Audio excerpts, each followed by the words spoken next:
তখন তিনি তার সাথী হিসেবে মক্কার ভিতরে ঢোকার জন্য সাথী হিসেবে যাদেরকে বেছে নিয়েছিলেন তারা ছিলেন সবাই শ্রমিক। তিনি হযরত বেলালকে সাথে নিলেন, যিনি একজন খেটে খাওয়া মানুষ ছিলেন, দরিদ্র ছিলেন।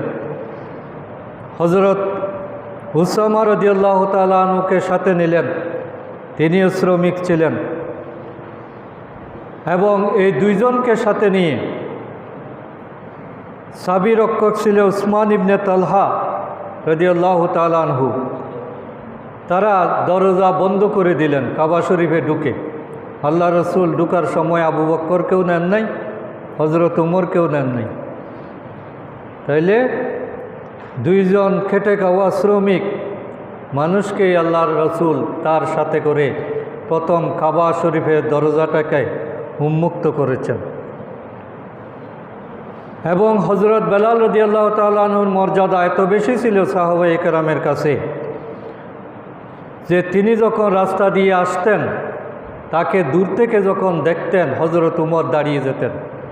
হযরত বেলালের সম্মানে হযরত উমরের মতো ব্যক্তি দাঁড়িয়ে তাকে সালাম করতেন, সম্মান জানাতেন। একদিন হযরত উমর রাদিয়াল্লাহু তাআলা আনহু হযরত বেলালকে একটু ব্যঙ্গ করলেন, তাকে কালো হাফসি এই ধরনের একটু ব্যাড কমেন্ট, কথাবার্তা বলতে বলতে তো মানুষের হয়ে যেতে পারে, এভাবে একটু তিনি তাকে উপহাস করলেন, কালো বলে উপহাস করলেন, হাফসি বলে উপহাস করলেন। এই কথা শোনার সাথে সাথে রসুল পাক সাল্লাল্লাহু আলাইহি সাল্লাম হযরত উমরের উপর এত বেশি রাগান্বিত হলেন যে তাকে ডেকে বললেন, উমর, তোমার মধ্যে তো দেখা যায় এখনও জাহেলিয়াতের গন্ধ রয়ে গেছে। হযরত বেলালকে তুমি কেমনে অপমান করতে পারো?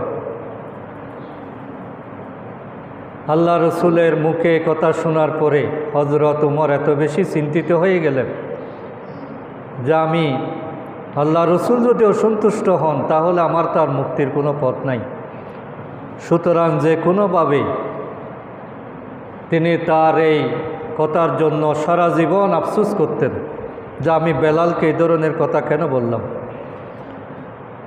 এবং তিনি এর কাফারা স্বরূপ এত বেশি পেরেশান হলেন যে বেলাল যখন তার সামনে আসলো হযরত উমর ফারুক রাদিয়াল্লাহু তাআলা মাটিতে শুয়ে পড়লেন এবং বেলালকে বললেন,